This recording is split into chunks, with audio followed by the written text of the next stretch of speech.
Is this drooling thing really your father? Get him out of my sight before he ruins everything." Anne shrieked those exact words, her $15,000 Vera Wang silk dress swishing aggressively as she pointed a manicured finger directly at my wheelchair. The heavy diamond-encrusted tiara on her head caught the afternoon light, glittering like a constellation of cold, hard stars. We were in the middle of what was supposed to be the most beautiful day of my son's life, and here she was, standing before 200 stunned guests who had all gone completely, uncomfortably silent. Every single pair of eyes in that grand, opulent ballroom turned to stare at me. My son Will, standing right beside her at the altar, looked absolutely mortified, his face draining of all color. The oxygen tank strapped to the side of my chair hissed softly, a rhythmic, mechanical breath that seemed deafening in the sudden quiet of the room. I didn't flinch, I didn't beg for her understanding. I didn't try to defend myself or cry out in embarrassment. I just sat there, my hands trembling violently in my lap, letting her venomous words hang in the air like a toxic cloud. I let the pitying, uncomfortable stares of the guests wash over me. I played the part perfectly. Here is what that breathtakingly beautiful, breathtakingly cruel bride didn't know. I am worth exactly $53,247,891. The heavy medical-grade wheelchair I was slumped in. A prop, the hissing oxygen tank. Pure theater, the uncontrollable trembling in my hands, the terrifyingly realistic stroke symptoms, the thick trail of glycerin drool escaping the corner of my mouth. $200,000 worth of Hollywood's finest, state-of-the-art special effects, makeup, and prosthetics. My name is Denzel Washington, no, not the actor, just a retired special effects artist who happened to share the name and a knack for creating elaborate illusions. And for the past 6 torturous months, I had been running the ultimate stress test on my future daughter-in-law's character. She was failing, spectacularly, miserably, undeniably failing. What happened next would make her perfect. $200,000 wedding day crumble into absolute dust, like a fragile house of cards in a hurricane. But before I tell you how I tore her world apart, let me tell you exactly how we arrived at this breaking point. It all started roughly 6 months ago when Will burst into my tiny, cramped studio apartment in Venice Beach, his face practically glowing with a joy I hadn't seen since he was a little boy. He announced his engagement to Anne Hathaway again, a coincidental name, though she certainly possessed the polished, untouchable glamour of a movie star. Anne was a high-level healthcare administrator operating out of a sleek, glass-paneled office in Beverly Hills. On paper, she was everything a father could possibly want for his only son. She was highly educated, fiercely successful, meticulously organized, and undeniably beautiful. She carried herself with the kind of aggressive confidence that commanded attention the second she walked into a room. I was genuinely overjoyed for my boy. Will had always been a kind, empathetic soul. He worked as a licensed physical therapist specializing in stroke rehabilitation, dedicating his life to helping broken people put the pieces back together. I thought he had found a partner who matched his drive and his heart. There was just one incredibly complicated problem. Anne thought I was completely, hopelessly destitute. You see, after my beloved wife of 30 years passed away 3 years ago, something inside me just shut down. The massive house we shared felt like an echoing tomb. The luxury cars in the driveway felt pointless. The country club memberships and the fine dining felt like ashes in my mouth without her there to share them. Grief does incredibly strange things to a man's mind. So I walked away from it all. I downsized drastically, moving into a modest, slightly run-down studio apartment. I started driving a reliable 10-year-old Honda Civic with a dent in the bumper. I shopped for clothes at Walmart and thrift stores. I completely stopped talking about my past career in Hollywood, my patents, my vast investment portfolio, and the trust funds I had carefully set up. Will knew I had worked in special effects for decades, of course, but he had absolutely no idea about the true scale of my wealth. He thought I had made a comfortable middle-class living and retired on a modest pension. The $53 million actually came from selling my independent effects company and several proprietary patents to Disney back in 2019. I had invented breakthrough prosthetic technologies that were now industry standard, and the royalties still rolled in like a tidal wave every single month. But I kept it completely quiet. In my profound grief, I wanted to strip away the insulation that money provided. I wanted to see who people really were, how they treated a grieving, solitary old man when they believed he had absolutely nothing to offer them. It was a defense mechanism, a way to protect my fragile heart from opportunists. Anne failed that unspoken test almost immediately. I remember our very first dinner together. Will had made reservations at some impossibly trendy, dimly lit fusion restaurant in West Hollywood, the kind of place where a single cocktail costs more than my weekly grocery bill. I wore my best, which is to say my only suit, a slightly faded charcoal number that was at least a decade out of style. Anne arrived wearing a designer dress that practically screamed wealth, her hair blown out to absolute perfection. From the moment we sat down, the microaggressions began. She barely made eye contact with me, keeping her attention firmly locked on her phone or on Will. When the impeccably dressed waiter approached our table and respectfully asked for our wine selection, Anne didn't even consult the menu. She just waved her hand dismissively and said, "Just bring us whatever's cheapest by the glass. We're paying for Denzel too, and we need to watch the budget." Will's face immediately flushed with embarrassment. He opened his mouth to correct her, to insist that he was happy to treat his father to a nice meal, but I caught his eye and gave a nearly imperceptible shake of my head. I said nothing, I just smiled politely and took a sip of my ice water. Throughout the appetizers and the main course, she treated me like I was an unpleasant obligation, a charity case that Will had dragged in from the rain. But it was during dessert that she really showed her hand. She leaned forward, placing her elbows on the table, and arranged her features into a mask of aggressive, fake concern. "So Denzel," she began, her voice dripping with the kind of condescension usually reserved for explaining simple concepts to a toddler. "Will tells me you've been between jobs for quite a while now. Have you ever sincerely looking into senior services? There are state-funded programs out there for people in your specific financial situation." My situation, she said the words like they were a disease, like I was a ticking time bomb of financial ruin, just waiting to explode and destroy their perfect life. "I'm managing just fine, Anne," I replied quietly, keeping my tone perfectly even. "My pension covers what I need. Well, we just want to help," she continued, completely ignoring my response. "Will works so hard, and we have a very specific lifestyle we're building. We can't always be your safety net. Maybe we could look into finding you a nice assisted living facility. Somewhere out in the valley, perhaps. Nothing fancy, obviously, but clean, safe. They take a portion of your Social Security to cover the costs. It would be much better than that depressing little apartment of yours." I watched her carefully over the rim of my coffee cup. This woman, who had known me for exactly 45 minutes, was already strategizing on how to warehouse me in a state-run facility before I even became an actual problem. She didn't want to get to know me. She wanted to neatly file me away out of sight so I wouldn't clash with her aesthetic. The pattern didn't stop there. Over the next few months, it escalated from subtle condescension to outright disrespect. At Will's 31st birthday party, a catered affair hosted at Anne's luxurious condo, she intentionally seated me at a small folding table in the corner, the literal kids' table, surrounded by her nieces and nephews. "It's just more appropriate for your energy level," she whispered to me with a tight, patronizing smile as she guided me away from the main dining table, where her parents and Will's successful colleagues were seated. When they started house hunting a few months later, Will excitedly invited me along to view a stunning property in Calabasas. The moment we stepped into the sprawling, light-filled living room, Anne pulled Will aside. She didn't lower her voice enough. "Why is he here?" I heard her hiss. "This is a neighborhood for young, successful professionals. He's tracking dirt on the hardwood in those awful shoes. He's going to feel completely out of place." She made sure I knew, through every sigh and eye roll, that their future home would never ever have a guest room with my name on it. At their formal engagement party, the disrespect reached a new, public low. Anne introduced me to her parents, Brad and Merrill, not as Will's father, but almost as a cautionary tale. "This is Denzel," she said, her voice carrying over the string quartet playing in the background. "He's been really struggling to stay afloat since his wife passed away. We're keeping a very close eye on him so he doesn't become a burden." Merrill, draped in expensive pearls, looked at me with a mixture of pity and disgust, like I was a stray dog that had wandered into a garden party.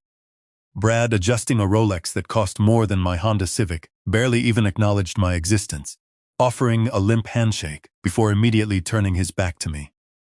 But the real catalyst, the moment that truly crystallized my plan, happened when the intensive wedding planning began. It was a Tuesday afternoon. I had driven over to Will and Anne's apartment to drop off a rare, vintage medical book I had found at an estate sale, a birthday gift for Will.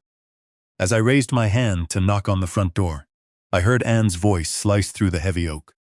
It was shrill, panicked, and angry. "We need to discuss your father," she demanded. I froze, my hand hovering inches from the wood. "What about him?" Will asked, his voice weary, like this was an argument they'd had 100 times before. "He's going to completely embarrass us, Will," she snapped, pacing the hardwood floor inside. "Just look at him. Those cheap, worn-out clothes, that beaten-down, depressed look he always carries around. He looks like a vagrant. My entire family is flying in from New York and Connecticut. My colleagues from the hospital will be there. They are going to think we come from absolute trash. They're going to think we're poor. Dad's had a really rough time since Mom died." Will defended me, though his voice lacked its usual strength. "He's still grieving. He doesn't care about material things right now. That is exactly my point," Anne practically yelled. "He looks like he belongs in a state-funded nursing home, not sitting in the front row at a $200,000 wedding. He doesn't fit the aesthetic. Can't you just clean him up? Buy him a decent suit so he doesn't ruin the photos?"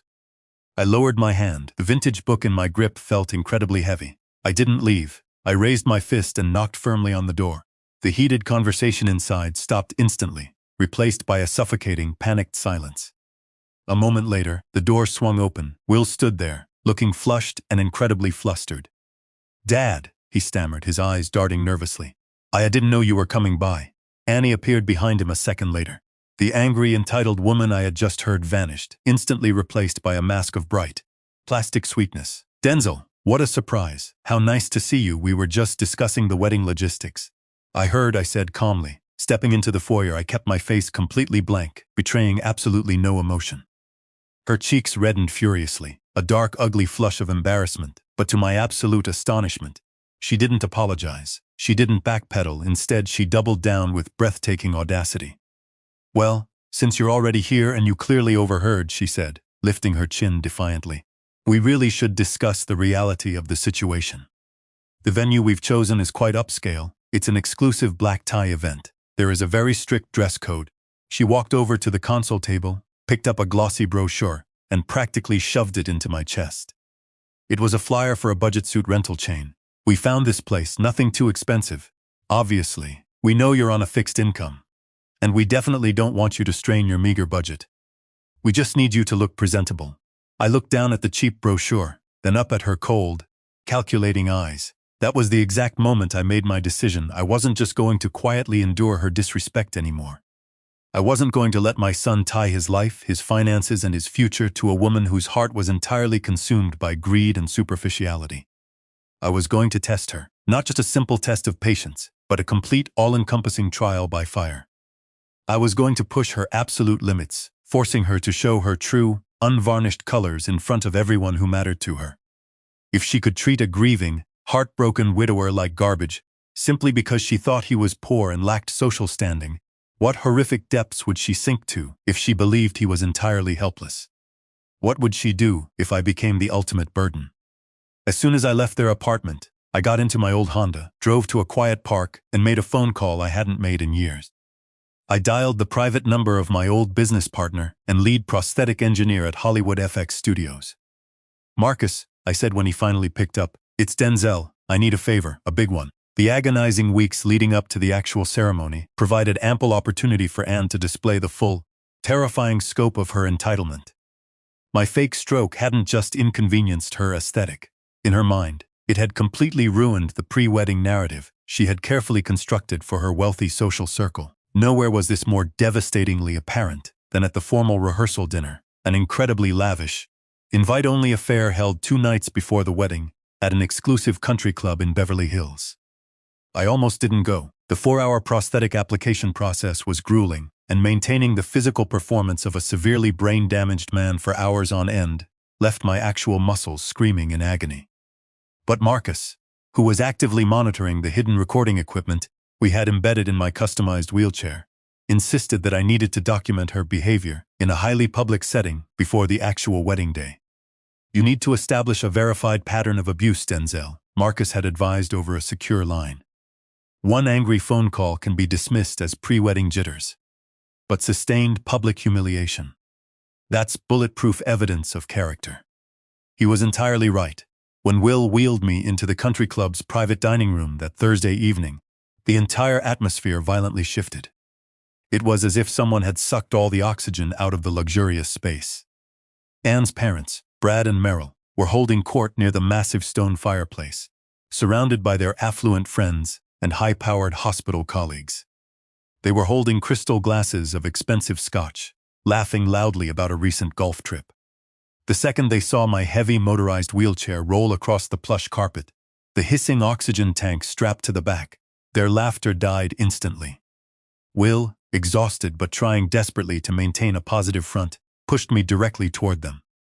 Mr. and Mrs. Hathaway. Will smiled tightly. You remember my father, Denzel? Brad Hathaway didn't even try to hide his profound disgust. He didn't step forward to shake my hand. He didn't offer a polite greeting. He simply stared down at me, his eyes lingering on the fake sallow coloring of my skin and the violent mechanical tremor in my right hand. Will, Brad said, his voice completely flat, devoid of any warmth. We were under the distinct impression that your father would be resting at home this evening. Anne told us his condition was far too volatile for public outings. He's doing a little better, Will lied, trying to protect me. And he really wanted to be here for the rehearsal. It's an important night for both of us. Merrill Hathaway let out a long, dramatic sigh, swirling the expensive red wine in her glass. Well, I certainly hope he doesn't find the noise level too stimulating. We have several important hospital board members attending tonight. It would be incredibly unfortunate if there was a disruption. He'll be perfectly fine, Mrs. Hathaway, Will said, his voice hardening slightly. Just make sure he stays out of the main thoroughfare, Brad commanded dismissively, turning his back to us completely. The catering staff needs clear pathways, and that chair of his is a massive hazard. They hadn't spoken a single word directly to me. I was a piece of cumbersome furniture. Will wheeled me to a quiet corner, his face pale with barely suppressed anger. Before he could apologize for his future in-law's horrific behavior, Anne materialized beside us. She was wearing a stunning, custom-tailored white cocktail dress that probably cost more than my entire prosthetic setup. What is he doing here? She hissed at Will, completely ignoring the fact that I was sitting less than 2 feet away. I explicitly told you to leave him at the apartment. It's the rehearsal dinner, Anne, Will whispered fiercely, glancing around to make sure nobody was watching them argue. He's the father of the groom. He has a fundamental right to be here. He is drooling. Will, she snapped, gesturing aggressively toward my face without looking at it. He is actively drooling in a room full of people who control my career trajectory. Do you have any idea how embarrassing this is for me? I slurred heavily, forcing the glycerin to pool at the corner of my mouth. Don't mean to ruin. Anne finally looked down at me. The sheer, unadulterated hatred in her eyes was terrifying. Then you should have stayed home, she said, her voice dropping to a venomous whisper that only the three of us and my hidden microphones could hear. You are completely ruining everything. The rest of the rehearsal dinner was an absolute nightmare of calculated isolation. When the guests were asked to take their seats for the formal 4-course meal, I found myself placed at a small, circular table near the swinging kitchen doors. I wasn't seated with Will. I wasn't seated with Anne's parents. I was placed entirely alone, save for an incredibly uncomfortable teenage cousin of Anne's, who spent the entire dinner aggressively staring at her phone to avoid making eye contact with me.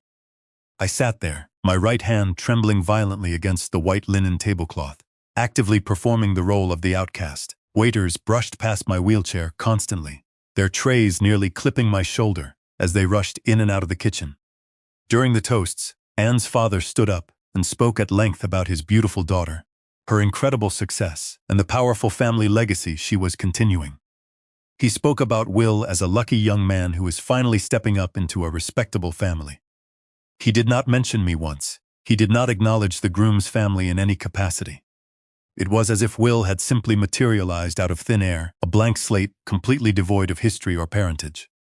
Through the dim lighting of the dining room, I caught the eye of the only person who seemed genuinely disturbed by this blatant cruelty. Dr. Richard Hathaway, Anne's uncle, was seated near the front. He wasn't clapping loudly like the rest of the wealthy guests. He was watching my isolated table near the kitchen doors with a deep, troubled frown. He watched the way Anne aggressively pulled Will away, every time my son tried to walk over and check on me. He watched the way Meryl Hathaway pointedly rolled her eyes when the mechanical tremor in my hand accidentally knocked over my water glass. I played that moment perfectly. As the water spilled across the table, I let out a loud, frustrated groan, slapping my good hand against my knee in feigned helplessness. Will rushed over immediately with napkins, but Anne was right on his heels. "See," she hissed, grabbing Will's arm tightly. "I told you. He can't even sit through a dinner without making a massive mess.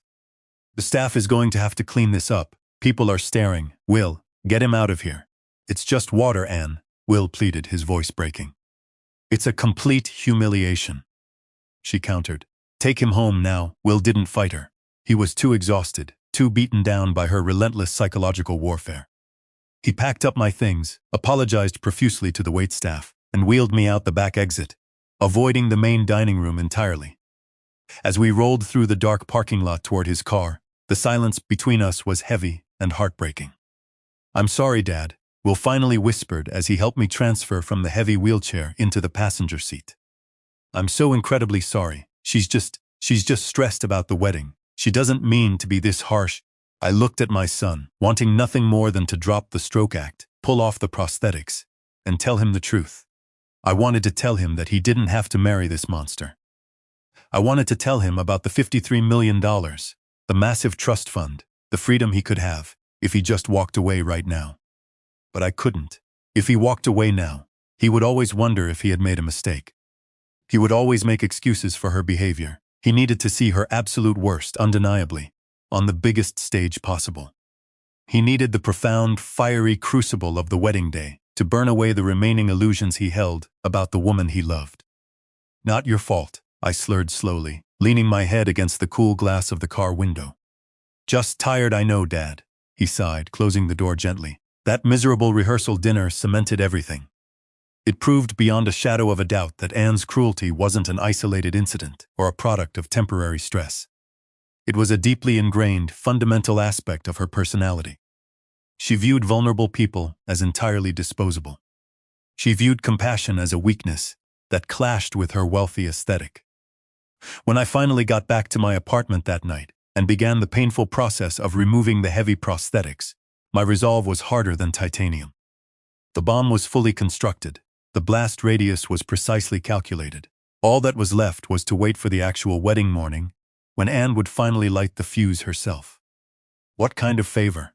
Marcus asked. Marcus was my lead prosthetic engineer at Hollywood FX Studios, and he sensed the serious tone in my voice. "I need a complete physical transformation," I told him. "Something big, something undeniable. I need to look broken, like a man who has suffered a massive medical event. It has to fool medical professionals." There was a long pause. "Denzel, you sold the company. You're retired. What are you playing at?" "A test, a character study of the woman my son is planning to marry. I need to know exactly how dark her soul is." 2 weeks later, the transformation was complete. The illusion we had created was a masterpiece. The centerpiece was a custom, medical-grade motorized wheelchair that cost exactly $12,000. It was fully functional, heavily padded, and modified with hidden high-definition recording equipment wired directly into the armrests. Every whisper and insult would be captured. Strapped to the back of the chair was a gleaming metal oxygen tank, a perfect theater replica. The real magic, however, was in the prosthetics. Marcus and his top artists spent 4 agonizing hours applying intricate latex appliances to mimic severe facial paralysis from an ischemic stroke. My skin was painted a sallow, grayish undertone. A mechanical rig hidden under my sweater sleeve made my hand shake with violent, uncontrollable intensity. To complete the picture, Marcus handed me medical-grade glycerin. "Just a few drops," he instructed grimly. "It looks exactly like uncontrolled drool, Denzel. You look like you're on death's door. Are you sure about this?" "Will is strong," I rasped. "He needs to see the truth." I spent hours practicing the physicality of a broken man, studying medical videos, learning the slurred consonants and vacant expressions of severe stroke victims. By the time I finished, the performance was completely bulletproof. The first test was Will. I arranged for him to come to my apartment. When he walked in and saw me sitting perfectly still, the oxygen tank hissing and my hand trembling violently, the blood drained from his face.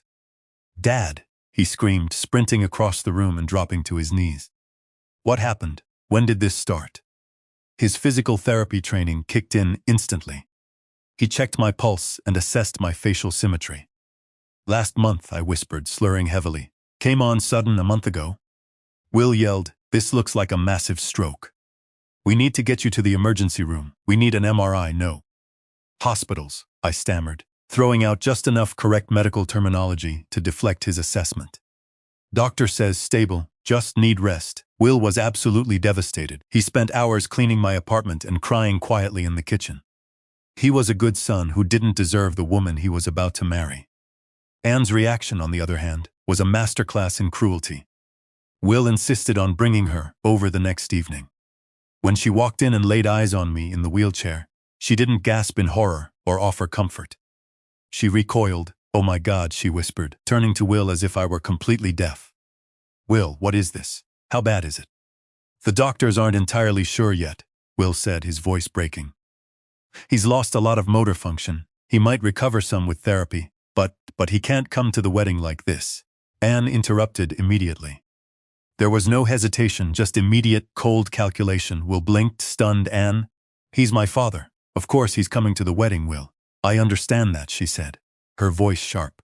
But this is our perfect day. I have worked for 2 years planning every detail. The floral arrangements cost $40,000. I cannot have that in all of our expensive photographs. That, she called me that. As if I were a stain on the carpet. He's not a that, Anne.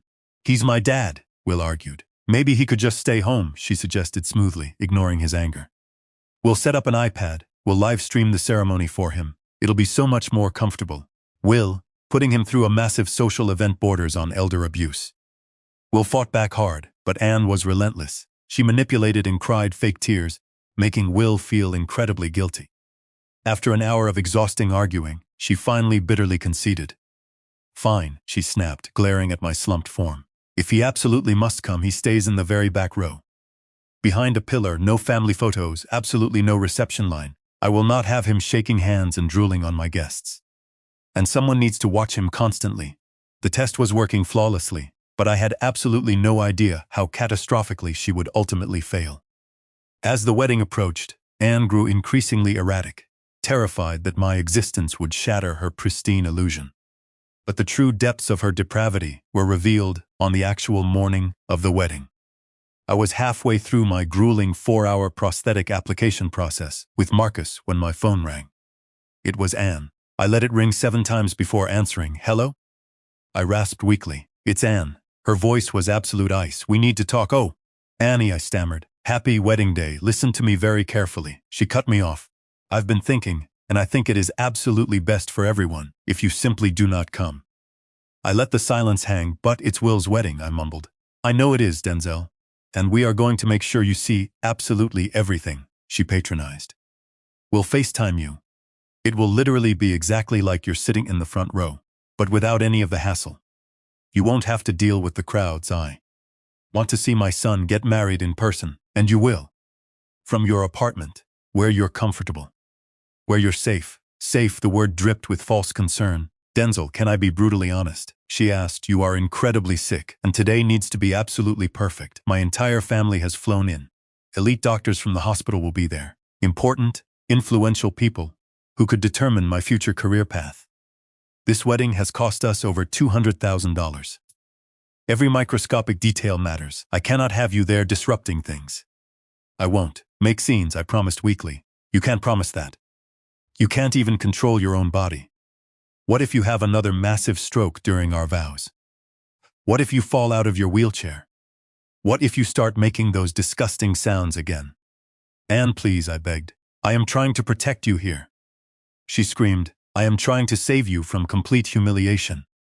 Because honestly, the way you look right now, it is absolutely heartbreaking. People will stare, they will whisper, they will pity you. But you know what will hurt the most? They'll pity Will. They'll think, poor guy stuck taking care of that broken old man. Is that what you want? I channeled every ounce of acting ability I had. No, I don't want that. Good, she sighed in relief. Then we're agreed, you'll stay home. Wait, I panicked. What if I promised to stay perfectly quiet? In the very back row, she groaned loudly. Denzel, stop it. Have you really seen yourself? You look like death. Your clothes hang off your skeletal frame. That drool situation is absolutely disgusting. It turns my stomach just looking at you. Your hands shake constantly. You can barely form a coherent sentence. My guests will be completely horrified. Every word was a calculated, brutal blow. Plus, there are practical nightmares, she continued rapidly. What if you need the restroom? What if you can't control yourself? What if there's an accident? She was literally painting a horrific scenario of me soiling myself at her perfect wedding. I've already talked to Will about this, she lied smoothly. He completely agrees with me. He thinks it's for the best. I knew my son. He would never agree to this. He said that? Of course he did. He's thinking clearly, which is significantly more than I can say for your damaged brain. You're being incredibly, unforgivably selfish. Look, I'll be direct, she hissed, her voice dropping to a dangerous octave. You are an embarrassment waiting to happen. You are a walking, drooling disaster in a wheelchair. And I will absolutely not let you ruin the most important day of my entire life. Do you understand me, Denzel? You are not welcome at my wedding.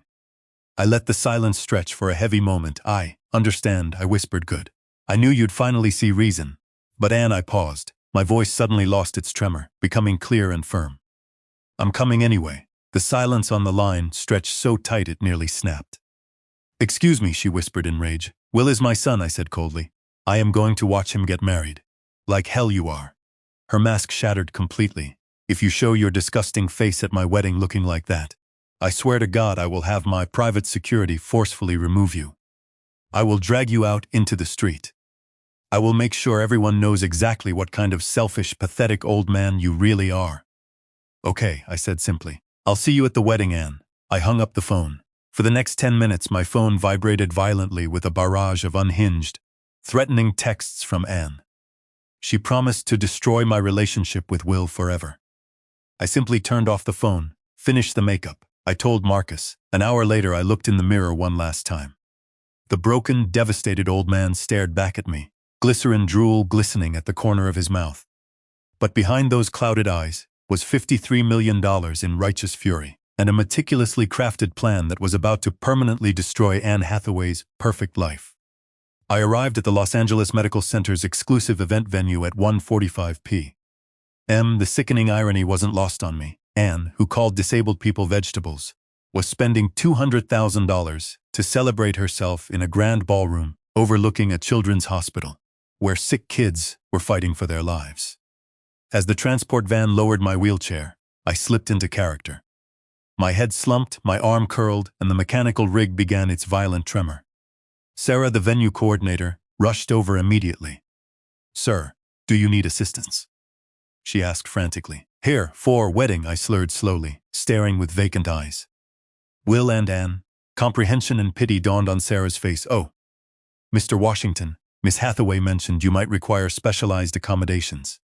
Sarah guided me through the massive lobby, past the front rows, all the way to a dark, secluded corner behind a massive concrete pillar.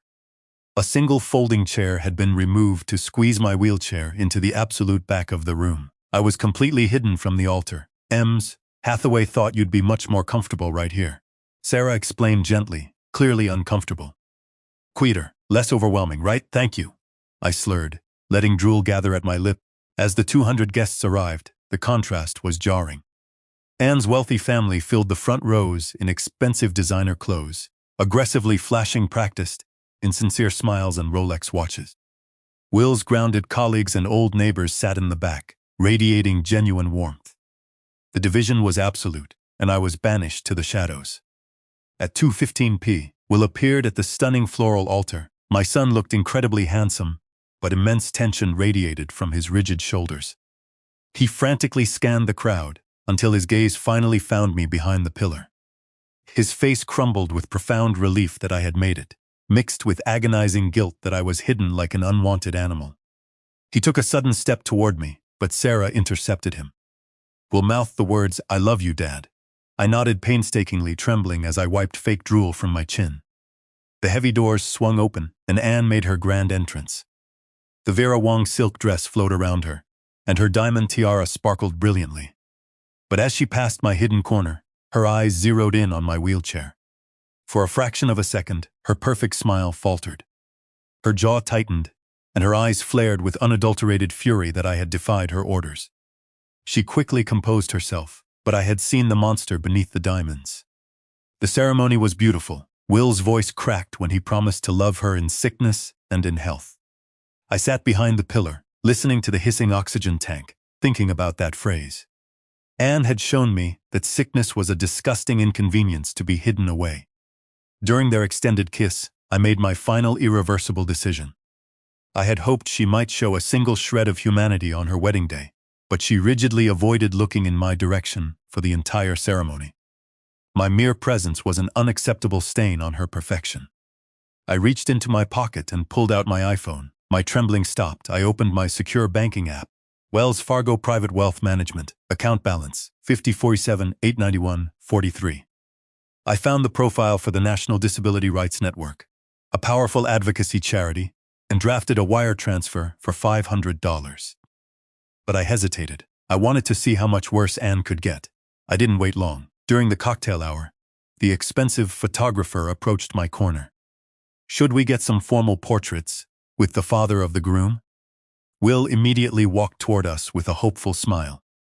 "Yes, please, Dad, let's get you up there." "Absolutely not." Anne's voice cut across the ballroom like a blade. She marched over, aggressively inserting herself between Will and my wheelchair. "There will be no formal family photos with him. He is not photogenic right now." "Not photogenic." Will's face contorted in shock. "Anne, what the hell? He's my father. Of course he's going to be in the photos." She grabbed Will's arm, her manicured nails digging into his tuxedo.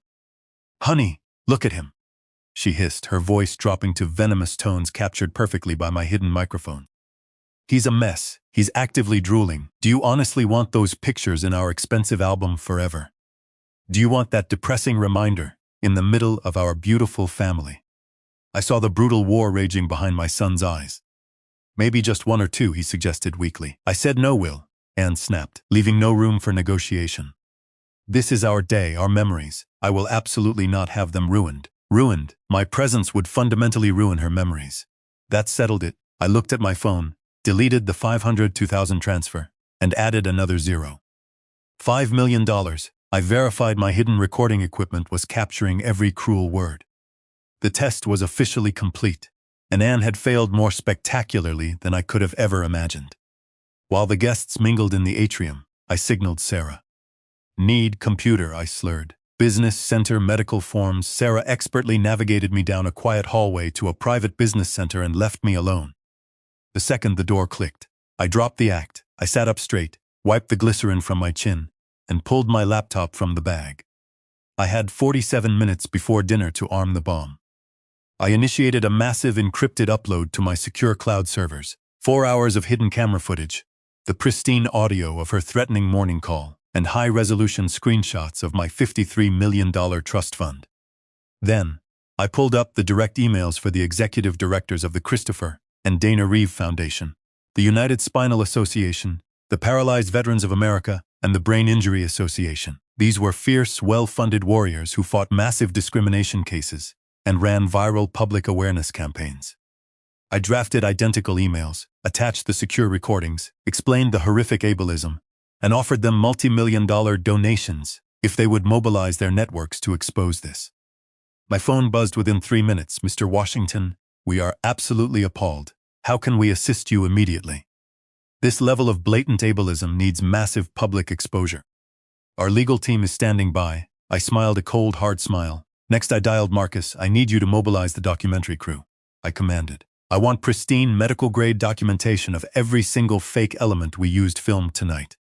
Break down exactly how this illusion was crafted. Make it highly educational. Jesus Christ." "Denzel," Marcus muttered. "You're going nuclear." She called a disabled man a vegetable.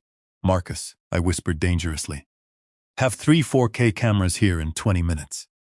I hung up and opened my laptop bag. Inside were thick folders containing printed, notarized copies of everything. Certified bank statements, prosthetics invoices, sworn medical consultations, and legal documents.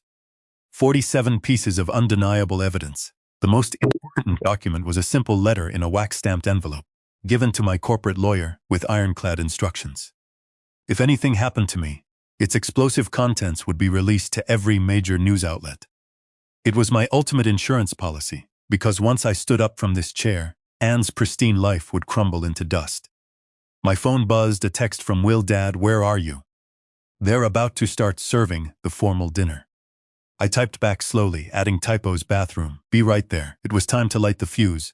I re-entered the grand ballroom as the doors closed for formal dinner service. The cavernous room was dimly lit with hundreds of expensive candles. Anne sat elevated at the head table, laughing radiantly, completely unaware that her meticulously constructed world was about to violently implode. Sarah guided my wheelchair to table 12, the absolute furthest table in a dark corner, squeezed between Will's elderly great-aunt and a hospital orderly. It was the forgotten island of embarrassing guests who didn't fit the aesthetic. It was perfect. From here I had a clear tactical view of the microphone, the photographers, the exits, and Anne's face. During the salad course, Will abandoned the head table and dropped to one knee beside my wheelchair, his professional physical therapy training kicking in. He aggressively studied my posture and tremors. How are you feeling? He whispered, his eyes darting. You seem different tonight, Dad. Your muscle tone looks better, and your grip strength earlier was surprisingly firm. Will was starting to see massive cracks in my performance. Too tired, I slurred carefully. Your symptoms don't match your diagnosis. Will pressed, his voice rising in concern. Your speech is inconsistent, your fine motor control is too preserved, you aren't on any visible medications, and your oxygen saturation seems normal. I think we need to get you formally examined by Dr. Williams tomorrow. He was too good. But before I could deflect, Anne's voice sliced through the ballroom. What exactly are you doing over here? She demanded, marching aggressively toward table 12. Her smile was incredibly bright for the cameras, but her eyes were absolute ice. Just checking on Dad. Will defended himself, standing up. His symptoms are presenting strangely well. Stop fussing over him, Anne hissed, grabbing his arm possessively. It is our wedding day, not a medical conference. People are staring. That was the moment I noticed him. Standing near the bar was Dr. Richard Hathaway, Anne's uncle and the highly respected chief of neurology at Cedars-Sinai. He was studying me intently, with laser-focused professional curiosity. He didn't know the entire truth, but he knew enough to strongly suspect the drooling old man was a fake. Our eyes met, and he raised his glass in grim acknowledgement. Will, you are embarrassing my family, Anne continued sharply, oblivious to her uncle. I'm concerned about his health, Anne. Will shot back. He is completely fine. He's sitting here against my explicit judgment. She hissed, gesturing wildly. He is ruining our expensive reception. Look around, Will. People can barely eat with him making those disgusting sounds. I wasn't making a single sound. Dr. Hathaway slowly moved closer, positioning himself within earshot. Maybe, Will warned dangerously, you could show just a little compassion. I have shown plenty of compassion. I let him come, Anne fired back. I am completely done pretending this is normal. Your father is a profound disturbance. Dr. Hathaway's face darkened with intense disgust. Anne suddenly turned on her heel, marched to the head table, and aggressively tapped the microphone. A sharp burst of feedback commanded the silent room. Ladies and gentlemen, Anne announced, her voice booming smoothly. Will and I want to sincerely thank you for being here tonight.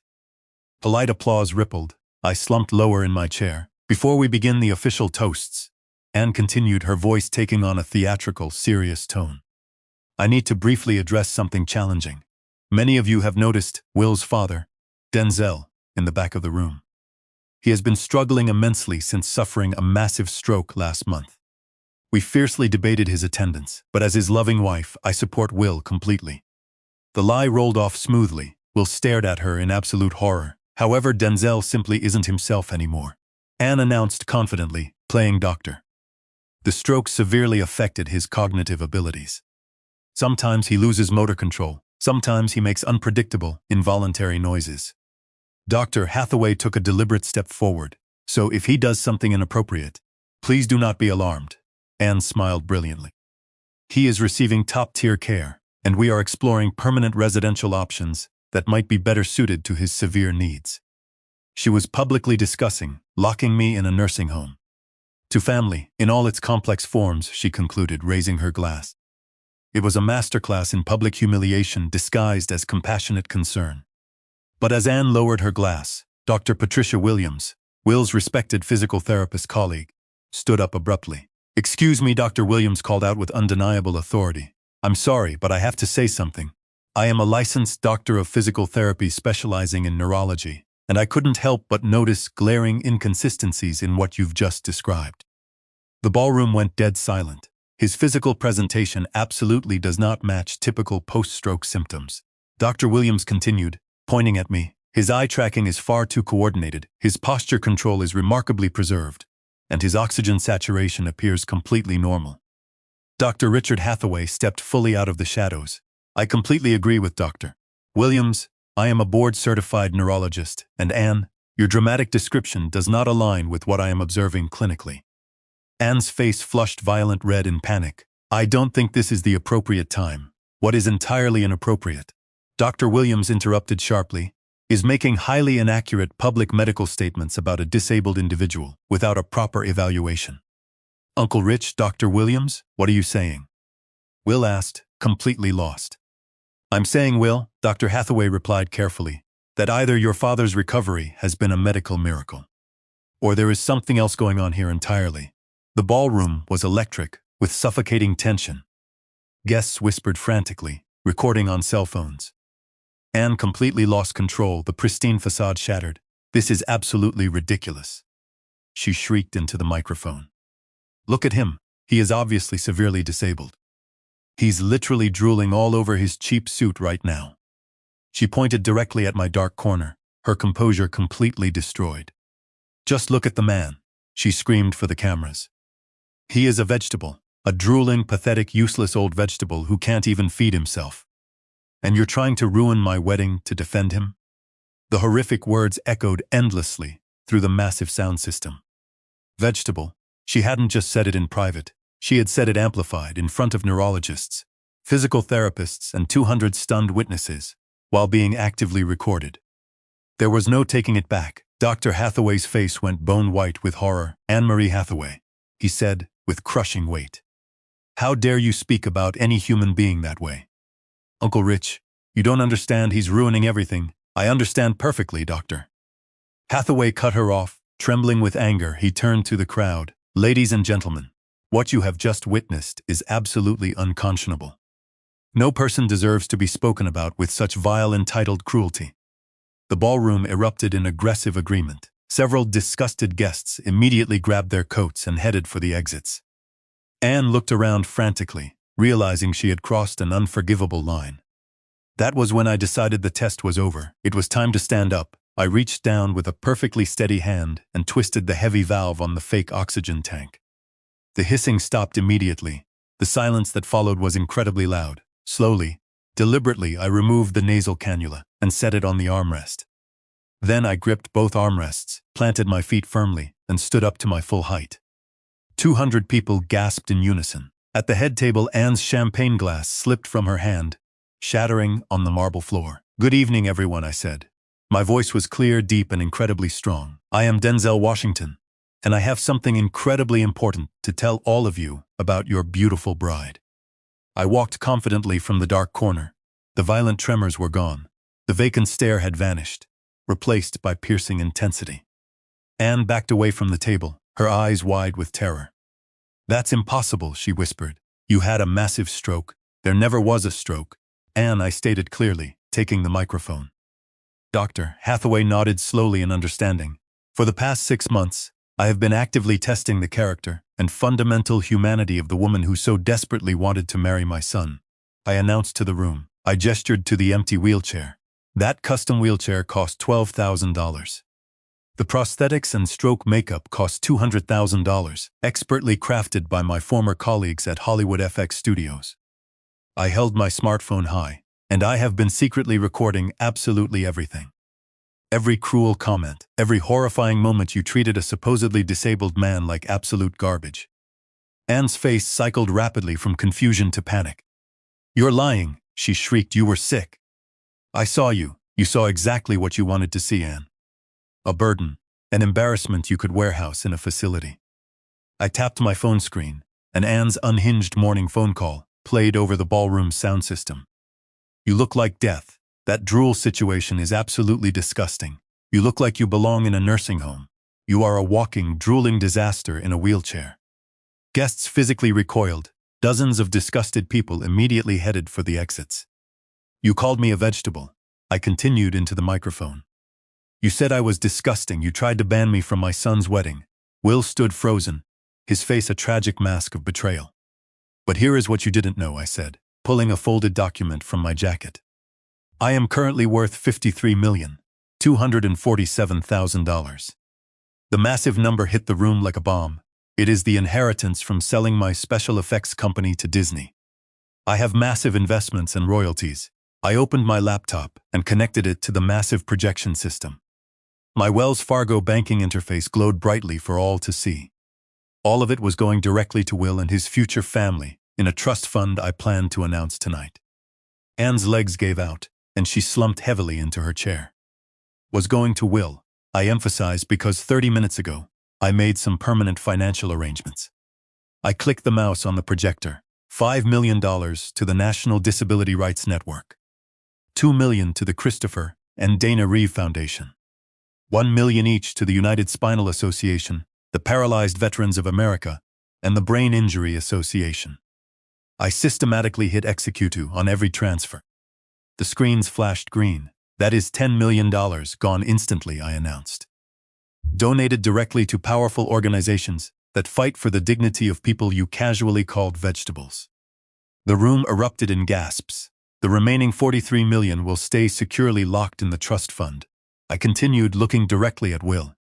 But with incredibly strict new legal conditions, Will gets access to that money only if he files for full divorce within 90 days. If he chooses to stay married to a woman who fundamentally treats disabled human beings like garbage, the money goes entirely to charity. Will took a stumbling step toward me, tears streaming. Dad, why would you do this? Why test Anne like this? Because I desperately needed to know exactly who she really was, Will, I said with profound sadness. When she thought I was poor, she treated me like trash.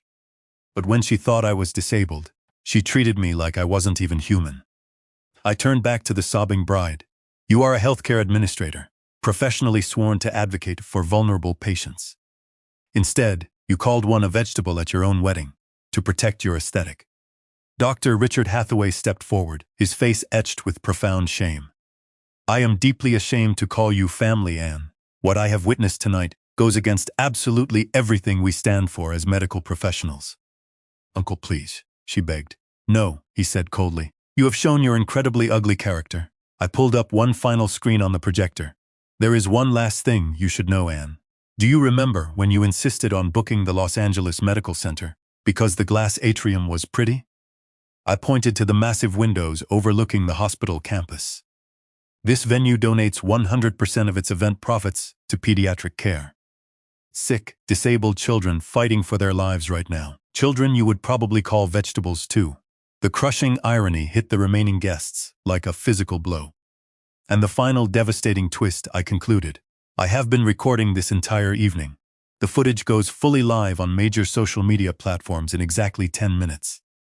The disability rights organizations have already agreed to share it directly with their millions of followers. Anne's phone began buzzing frantically with alerts. Your lucrative career in healthcare is completely over, Anne, I told her, feeling absolutely no pity. No hospital will ever hire an administrator who calls patients vegetables on camera. She collapsed on the table, sobbing hysterically as her pristine world burned to the ground. $43 million, Will, I said gently. You have 90 days to decide what matters more.